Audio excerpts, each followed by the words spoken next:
अहम ख़बर वाक़ियूं हैदराबाद खां। हैदराबाद जे जुड़ियल शाह कॉलोनी वासी पोरहित पुरस्रार नमूने फ़ौत थी वियो आहे। पोरहित दानिश शेख जे वारसनि पारां लाश प्रेस क्लब आॾो रखी धरणो हयो आहे।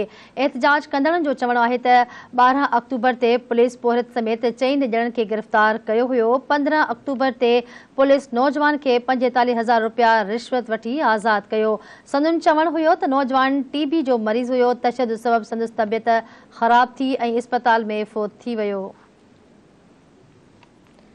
हैदराबाद में खबर आवाज़ शुरू कई पिया। हैदराबाद की जुड़ियल शाह कॉलोनी वासी पोरहित पुरस्रार नमूने फ़ौत वियो आहे। पोरहित दानिश शेख जे वारसनि पारां लाश प्रेस क्लब आॾो रखी धरणो हयो आहे। एहतजाज कंदड़नि जो चवणु आहे त 12 अक्टूबर ते पुलिस पोरहित समेत 4 ॼणनि खे गिरफ़्तार कयो हो।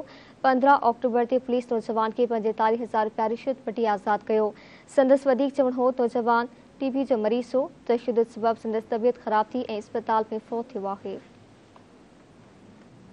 हैदराबाद खां वाक़िया ख़बर ॾेई रहे हूं। हैदराबाद जे जुड़ियल शाह कॉलोनी वासी पोरहित पुरस्रार नमूने फ़ौत थी वियो आहे। पोरहित दानिश शेख जे वारसनि पारां लाश प्रेस क्लब आॾो रखी धरणो हयो वियो आहे। एहतजाज कंदड़नि जो चवणु आहे त 12 अक्टूबर ते पुलिस पोरहित समेत 4 ॼणनि खे गिरफ़्तार कयो हुयो। 15 अक्टूबर ते पुलिस नौजवान खे 45,000 रुपया रिश्वत वठी आज़ाद कयो। इन हवाले से हैदराबाद खां धरती टीवी न्यूज़ जो रिपोर्टर शबीर अबड़ो लाइन ते मौजूद है। जी शबीर, ॿिया कहिड़ा तफ़सील आहिनि नाका कजो? बिल्कुल, हैदराबाद में फुलेली वाले इलाके के जुड़ियल शाह कॉलोनी जो रहवासी पोरहित पुरस्रार नमूने फ़ौत थियो आहे। वारसनि पारां प्रेस क्लब साम्हूं दानिश शेख जो लाश वठी पुलिस खिलाफ़ एहतजाज कयो आहे।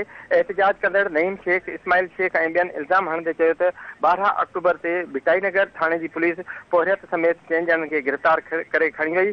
थाणे ते रखण बाद मथनि तशदद कयो वियो, जंहिं बाद 15 अक्टूबर ते नौजवान खे 45,000 रुपया रिश्वत वठी आज़ाद कयो वियो।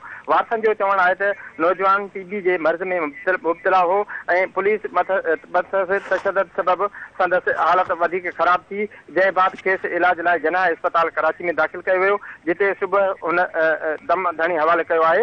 नौजवान जे वारसनि जो इल्ज़ाम आहे त रेड़ी ते कबाड़को सामान वठी ऐं विकिणी गुज़र सफ़र कंदड़ पोरहित दानिश पुट इब्राहिम शेख खे पुलिस दवाऊं ऐं मानी न खाराई हुई, जंहिं करे हू तशदद जे सट न सहंदे फ़ौत थी वियो आहे। उन्हनि मुतालबो कंदे चयो आहे त DIG ऐं SSP मामले जो नोटिस वठनि त जीअं नौजवान खे गिरफ़्तारी बाद तशदद जो निशानो बणाईंदड़ पुलिस अमलदारनि खिलाफ़ कार्रवाई थी सघे।